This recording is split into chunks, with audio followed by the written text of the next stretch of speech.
The aftermath of nonviolence is the creation of the beloved community. The aftermath of nonviolence is redemption. The aftermath of nonviolence is reconciliation. The aftermath of violence, however, is bitterness. And this is the thing I'm concerned about. Let us fight passionately and unrelentingly for the goal of justice and freedom. Dr. Martin Luther King Jr. is so on point. I have something else, another quote from Dr. King. Dr. King said, "Our goal is to create a beloved community, and that will require not only a qualitative change in our hearts, it will require a quantitative change in our lives." The beloved community is about what goes on in our hearts, but also it's about what goes on in the world around us. And with that being the case, we at Friendship West are called upon to create that beloved community. How are we going to create that beloved community? We're going to create that beloved community within our church family. May we practice interpersonal justice in our love relationships one with the other.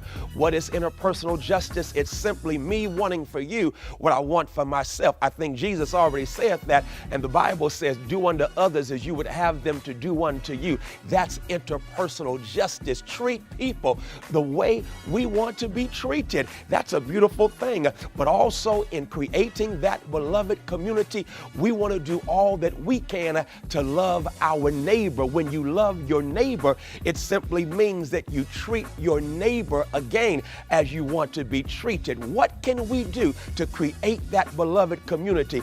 I've told you we want to develop this 60 acres, but then go beyond the 60 acres, claim that territory beyond the 60 acres, and build a community that gentrification will have an allergic reaction to. Gentrification will have to back up and say, that's a community built by the people of God for the people of God. But then beyond that, we're going to create a beloved community in that we're going to love our neighboring communities. Friendship West, here's what I'm seeing God doing through us. And the challenge prophetically to each and every one of us, especially our ministries, is to target neighborhoods, communities that are around us, adopt those neighborhoods and all that is therein, and then partner with those communities, those neighborhoods, so they become, with the power of God and the resources of Friendship West by their side, fighting for the injustices that have created socially engineered, deprived communities that are underserved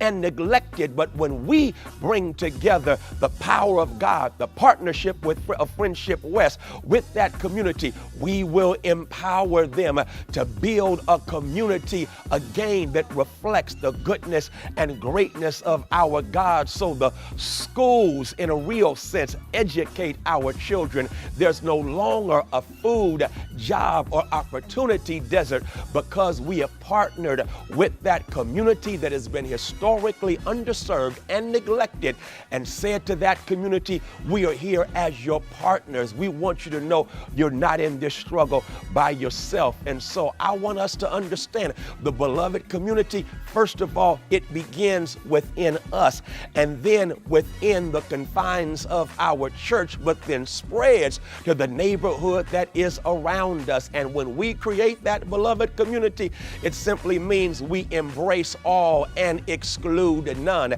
It's a beloved community where everybody is somebody. It's a beloved community where we fight for liberty and justice for all. Friendship West, this is the vision that God has given us. And so let's move forward and walk together. Children, don't you get weary, for there's a great camp meeting in the promised land. That's old school, but I guess I can go ahead and say with Big Sean, this is bigger than me. It includes all of us. So will you join us? Because if you do, I guess I moved from the old school spiritual to Big Sean. I got to go back to my boy who simply said, we're going to be all right.